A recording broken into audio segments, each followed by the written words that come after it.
পরিবর্তনশীল বাংলাদেশের রাজনীতিতে এখন একটি প্রশ্নই ঘুরপাক খাচ্ছে। ব্যালট যুদ্ধে হেরে গিয়েও আলোচিত অনেক নেতা কিভাবে সংসদে পৌঁছাবেন।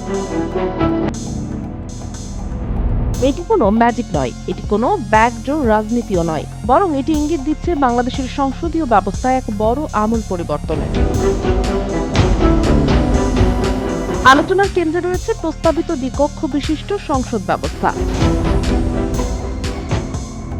বর্তমানে ৩০০ আসনের সংসদের পাশাপাশি যোগ হতে যাচ্ছে একটি উচ্চকক্ষ, যাকে বলা হচ্ছে সিনেট। এই উচ্চকক্ষের সদস্যরা নির্বাচিত হবেন না সরাসরি ভোটে, তাদের মনোনয়ন হবে পিআর পদ্ধতিতে, অথবা আরো স্পষ্ট করে বললে দলে প্রাপ্ত মোট ভোটের আনুপাতিক হারে। সহজ ভাষায় বললে একটি রাজনৈতিক দল সারা দেশে যত শতাংশ ভোট পাবে, উচ্চকক্ষ ঠিক ততটাই অংশীদারিত্ব পাবে। এর অর্থ কি?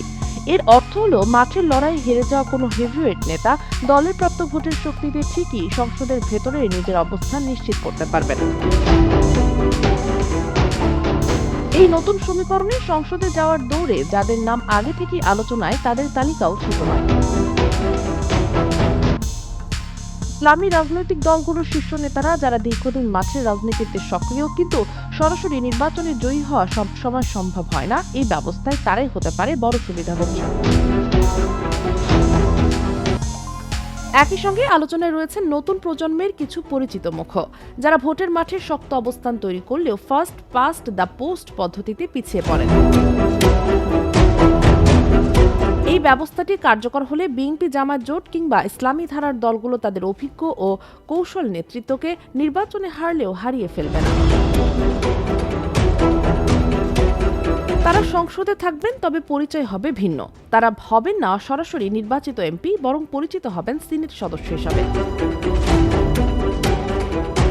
দ্বিকক্ষ বিশিষ্ট এই সংসদ কাঠামো আইন প্রণয়নে যুক্ত থাকবেন অভিজ্ঞ নীতি নির্ধারক এবং বিশেষজ্ঞ রাজনীতিবিদদের। এতে কমবে শুধু জয় আর পরাজয়ের ব্যবধানই নয়, বাড়বে রাজনৈতিক ভারসাম্য। ফলে মাঠের লড়াইয়ে পরাজিত হয়েও নীতি নির্ধারণের টেবিলে প্রভাবশালী কণ্ঠস্বর হয়ে ওঠার সুযোগ পাবেন অনেকে।